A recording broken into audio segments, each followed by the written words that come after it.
Hello class, welcome back.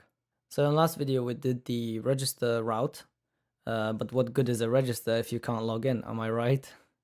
So let's actually do the login in this one.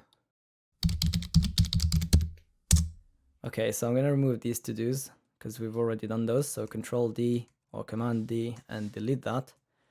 And here underneath the login, I'm going to create a, underneath the register, I'm going to create the login. So I'll create a function here, and this will be login, and this will take a request of type request and a response of type response there. I'll make this async because we'll need to use await. And here let's destructure. So this is a login route. What it essentially does, it's going to take a username and a password, and we're going to look in the database if there is a user with that username. If not, we return an error that the user was not found. If there is, then we compare the password, and then we carry on with the authentication process. So here I'll destructure from the request body two things, username and password. This is from request.body. And here we'll do our try catch block. Try catch. Why is my snippet not working? Okay, there we go. And in the try here, let's look for that user. So we'll say const user equals await user dot find one. Find one, and the condition will just say username because it's looking for a username with the same value of this username. Here we'll say if not user, then here we return an error. So we'll say return res.status 404.json, and we'll say error user not found. Let me scroll down. Otherwise, let's compare the password. So we'll say actually we need to store this in a variable, so say const password match match or matches equals await bcrypt bcrypt. Need to actually import it. So up here let's say import from bcrypt. Let's go back down. And here we'll say what is it, b. It's always difficult for me to type bcrypt for some reason. Compare, and here we'll compare two things: the actual password that we get from the input and the user.password. And of course we're using this because the user.password is a hash, and that's why we have to use bcrypt again to compare them.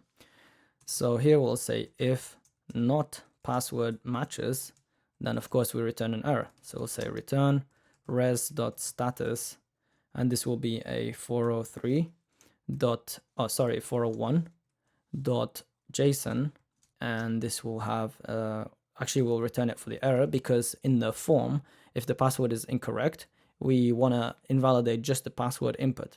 And by the way, this is just one approach. A lot of the times people, they prefer to not tell the user that the password is incorrect, which infers that this username exists. But I'm just going to go with this approach for this one. You can think what suits your app and change it accordingly. So here I'll say password is incorrect. All right. So otherwise, if the password is correct, not here, here, if it is correct, what I want to do is generate a JSON web token, which is an object that is kind of coded and sent to the user machine to store there, for that machine to later use to identify and tell the server that this user is logged in. So for this, I'm going to install, so let's open the terminal. And we're also going to be using cookies. I want to store this token inside a cookie and send it to the user, and then the user will send that cookie in subsequent requests to help us identify them. So I'm going to install a couple of things here. So in the terminal, let's say npm install JSON web token and cookie dash parser, which is a middleware that allows Express to take the cookies from the request and make them into an object. And let's install the types. I actually tried to find a package that automatically installs types for us, because I'm bored of like each time installing something and installing the types.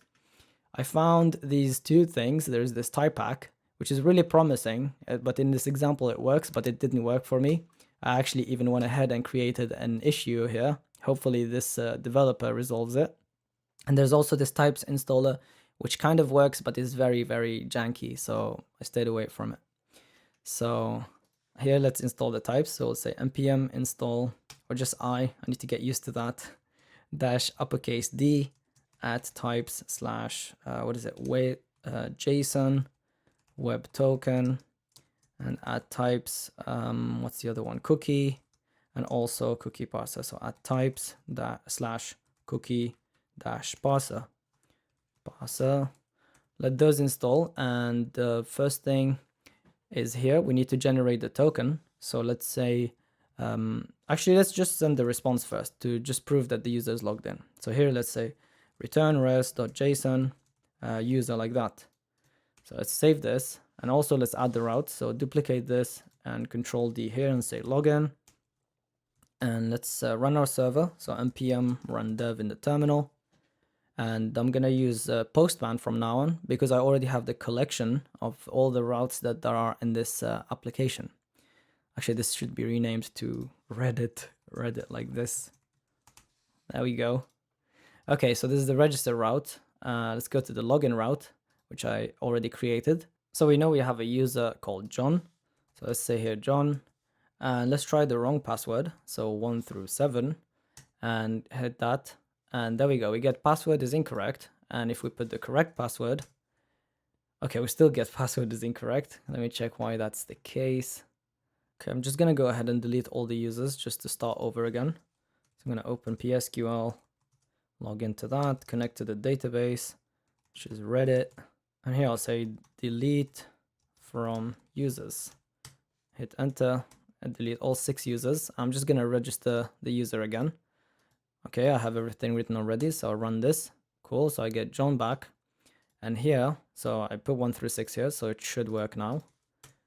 All right, there we go. So somehow I had the wrong, I put another password in the last video.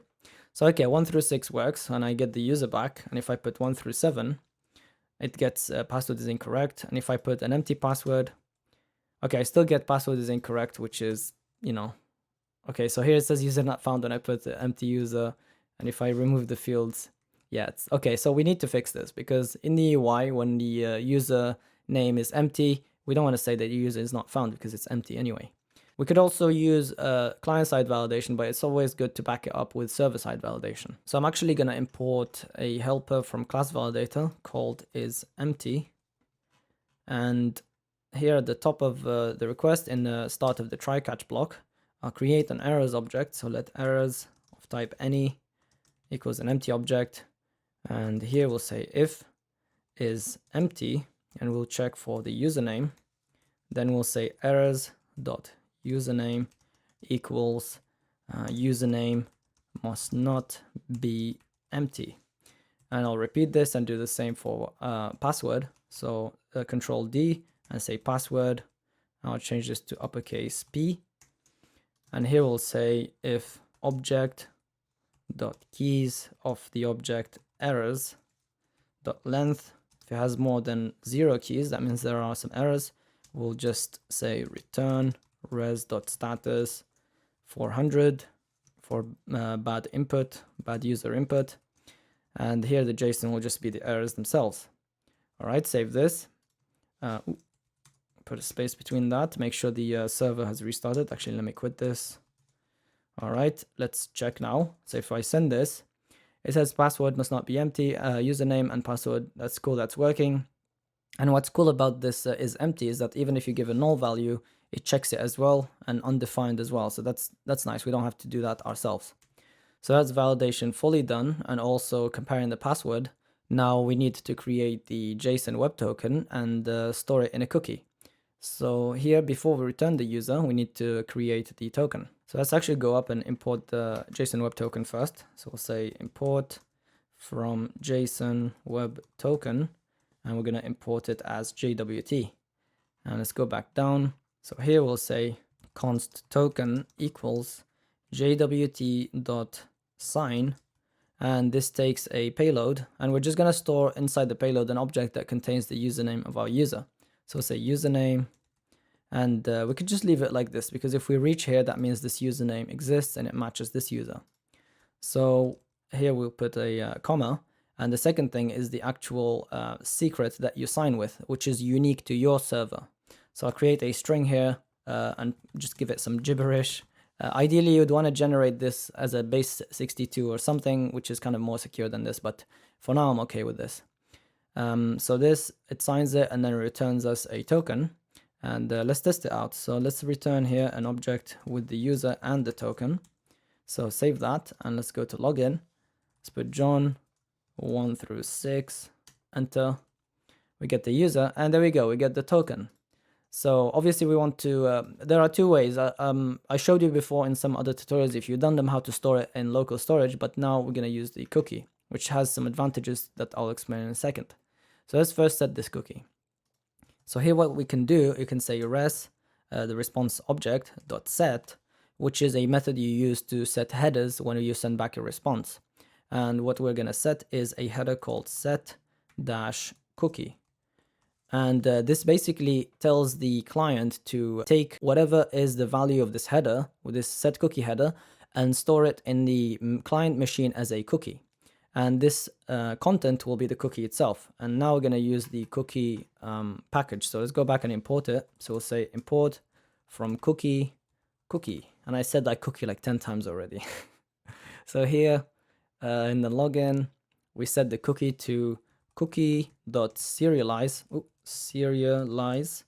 We're gonna pass a bunch of things. So here the first is the name of the cookie. I'm gonna name it token, and the value is the token itself. And here we're gonna have a couple of options. And the first thing is I'm gonna say HTTP only, which is true. So if you say HTTP only, this cookie cannot be accessed by JavaScript, which makes it more secure. And speaking of secure, that was a flawless segue. There's a secure option, which means that this cookie should only be transferred through HTTPS, which obviously in development cannot happen. I mean, unless you simulate an SSL certificate, which we're not doing right now.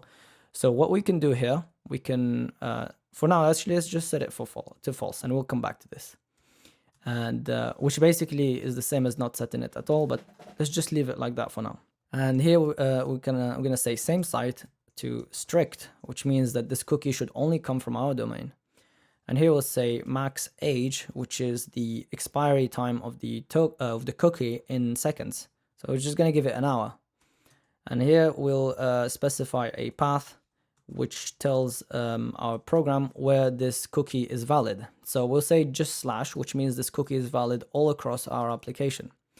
So let's save that, and let's, yeah, so this does it already, it sets the cookie. So let's go back to Postman, and notice here, if you click on cookies in Postman, actually I already have a token here because I already tested it way before, so I'm gonna delete that. So for you, when you open it, you should see that there is no cookies, right?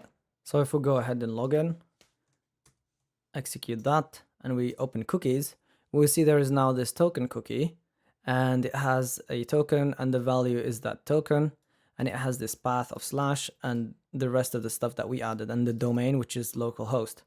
So that's cool, and also the expiry date. And if we go back, actually if I omit this path again, just to show you, and we delete the cookie, and we execute again, we go to cookies, and now you see right here, it says path/API/auth, which makes it only valid in this path group, which obviously we don't want, because we want it to be valid with other stuff later for posts and so on. So let's remove bring this back. And now for secure, I want it to be secure when we're in production. So the way we can know this is from environment variables, which also helps to store this secret, because obviously you don't want to store a secret inside of your code. When you push it to GitHub or anywhere else, it's going to be visible. Let's install .env to manage our environment. So I'm going to open a new terminal here. I'll say npm install .env and run that. So let's go to our server. Actually, let's create an env file first. So create a new file in the root of our project .env. And here we'll, I'm actually going to put the port as well here. So we'll say port equals 5000. And we're going to put our node env. And here, because we're in development, we're going to say development. And also I'm going to put the JWT secret here. So we'll say JWT_secret equals, and we can bring that same, actually from here, that same gibberish, cut it. And here we're going to replace it with process.env jwt secret. Save that, and we go back to the environment and paste that there. Actually, let me remove this white space at the top. Save. And for this to work, we need to import in our server file .env, and as early as possible call it. So here we'll say import from .env, .env. And here before anything, before our routes, we need to call it. So we'll say .env.config, like that. And right here, my Git repo says that this is an untracked file, but I don't want this to be tracked at all. So let's go to the git ignore and add a .env here. Or actually, I'm going to say, just to be more secure, we'll say slash ****env, which means any .env in this project anywhere, not just in the root, should be ignored. So let's close both of them, close this as well. And now that we did this, all the env variables are available in this process.env. So here we'll have the secret, and here for secure, we're going to say process.env.node.env, and if this is equal to production, then set this to true. Otherwise, it's false. It shouldn't just go through HTTPS. All right, so that's sorted, and if we check our server, there's no errors. I'm going to remove that terminal. That it restarted successfully, and if I go ahead and delete that cookie and log in again, we'll see that everything works the same, and the cookie is set. Okay, I'm just going to let it return the user now, instead of just returning it with the token, because we already have that token in the cookie. So here, I'm going to remove this object and just remove the token. I'm going to create another route here, which is traditionally called me, which basically the user can send a request to this route, and it will tell the user whether they're authenticated or who this user is, and it's gonna take their token and give them back their user data. So here, let's create a new function called me, and this will take request of type request and also response of type response, like that. And this is async. So here we'll do our try catch, and this error. And here I'll say const token. And we need to use actually the cookie parser middleware for us to parse the cookies from the request easily. So let's go back to our server. And here let's import from cookie-parser, which we installed earlier, cookie parser, like that. Now let's go here underneath the trim. Before any other route, we'll say what is that? app.use use cookie parser, like this, as a function, and save. And now if we go to the auth, here in the me route, we can actually first, we can console log request.cookies. We already have a kind of IntelliSense for it. And we can just return res.json, excuse me. And we'll say here, not error, we'll just say message just testing for now. And here we're just gonna console log that error and return res. Obviously this is a kind of like an authentication route, so if it's false, I mean it's not, if it's not successful, usually it's unauthenticated. So we'll say 401.json, and we'll just say error unauthenticated. So let's save. Now let's go to this me. I already created it. So /API/all/me. Actually, we need to add the route. So I'm going to duplicate this. And this is a GET request, and replace these two with me. So save. And now if we send a request, let me make sure there's no cookies. So I'll remove that cookie. And by the way, I added this. So if you go to the login route, in the tests section, actually no, what am I saying? This is a cookie. We don't have to do anything. Never mind, ignore that. So let's go back to the me, and here send a request. We get testing, but let's open our console. So here we get null, there's nothing. But if we log in, now if we go to the me, we see that we have this token cookie, and we send that request, and we go back. We see that it printed to the console this object that has a token, which is our JWT token. So our cookie parser is actually parsing the cookies, obviously, like it says. So here, let's extract that token. So here we'll say const token equals request.cookies.token, and here we'll say if no token, because it might not exist. Let's say throw new error, and we'll say this error says unauthenticated. And actually down here we can return the error message from this error. So we'll say error.message like that. But if we do have a token, let's extract from it that username, because remember up here we actually encoded in it the username. So here we'll say const username equals, now we're going to use a different method, jwt.verify, and verify takes the token itself and also the signature or the secret. So we'll say process.env.jwt secret, and this is giving us an error because let's explicitly set this to any so it doesn't give us an error. And here we'll now if we have our username, we'll say const user.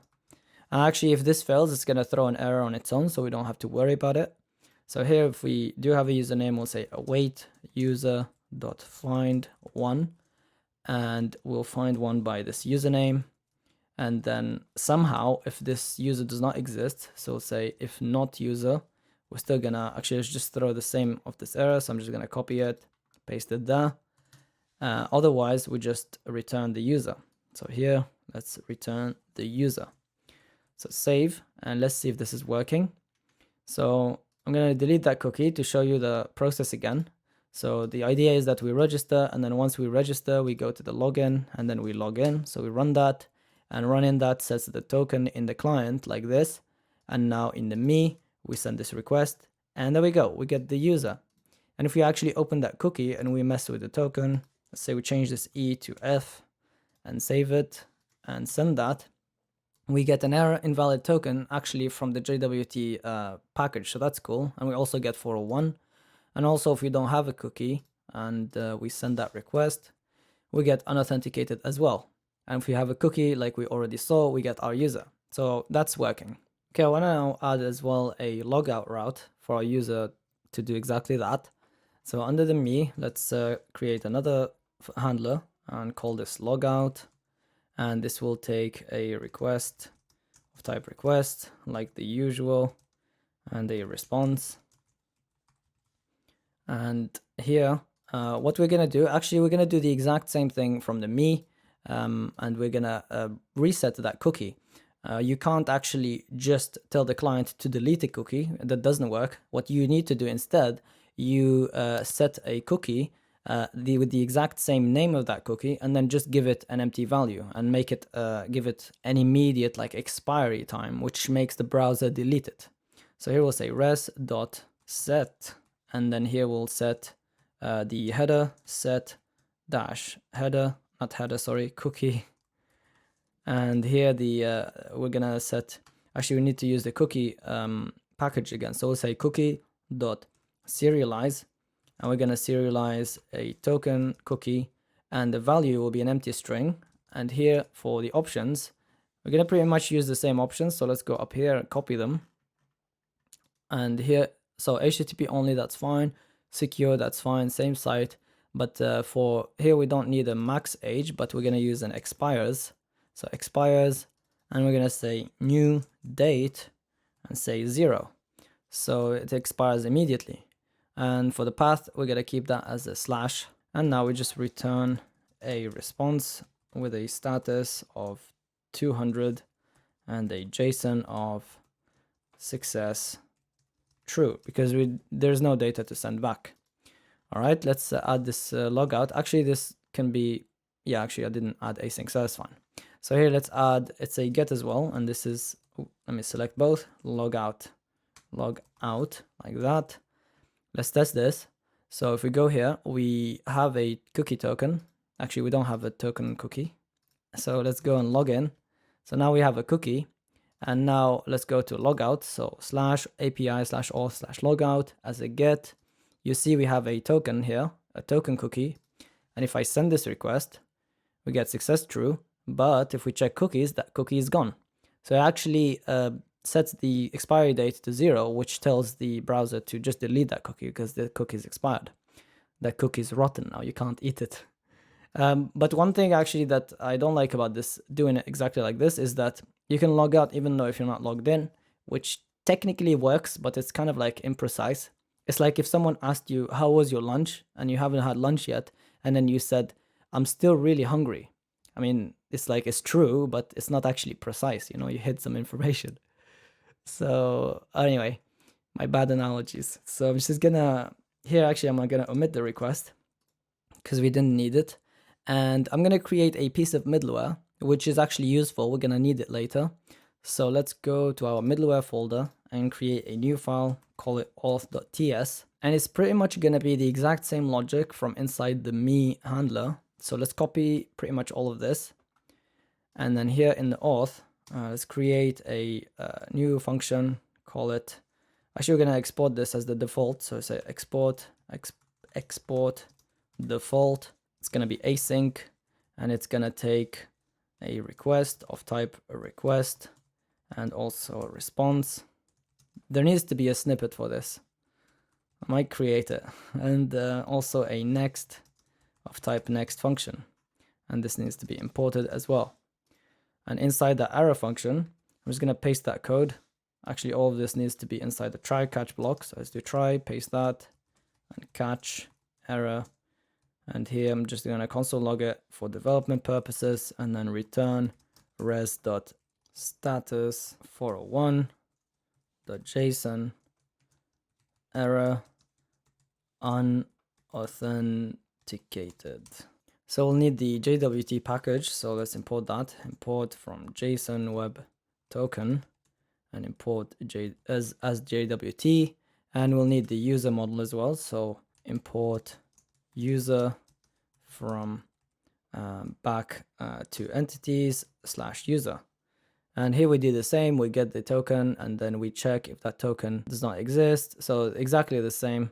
Now, but the difference here is that we don't return a response here because this is middleware. If it's if everything goes well, we attach the user. So we'll say a lot of times people use request dot and they add something, but apparently actually express themselves. They say they recommend to use response.locals. So I started to do that recently. It's not a big difference, but apparently it's correct to them, but they made it, so I trust them. So response.locals.user equals user like that. And then we'll say return next and call next so that we proceed. Otherwise here we can return that, that error. So now we have this piece of middleware. We can actually straight away use it here. So let's go up in our auth. Up here, we'll import it. So we'll say import auth from back one level to middleware / auth. And we can actually, inside of the me, actually we could delete everything and remove the async. And we can say return res.json res.locals actually not request, response.locals.user like that. And omit this request because we don't need it. And now for the me, let's use that middleware. So before the me handler, we'll say auth. And of course, if anything in the auth fails, we're not going to reach here. If we reach here, that means we have a user, so we just return it. And we're going to use that middleware as well for the logout. So here add auth and keep everything the same inside the logout because we don't care who that user is. As long as they're logged in, we just log them out. So let's save and let's check if that's working. So here in the cookies, we don't have a cookie. So if I send a request to logout, it should fail. So run that. Cool, we get error unauthenticated. And for the me, obviously we get error unauthenticated. That middleware was piece of this handler. And if we log in and we go to me and we test it, we get me. And if we go to logout, we get success is true. We do log out. And if we're already logged out, we send a request, we can't log out again because we already have. All right, so that's everything that has to do with authentication. So that's all of that is out of the way. We have laid the groundwork for what comes next, which is creating posts and attaching them to users. And for that to work, there's one thing that you have to do, which is like this video and subscribe to the channel as usual. Thank you for watching, and I will see you in the next one. Cheers.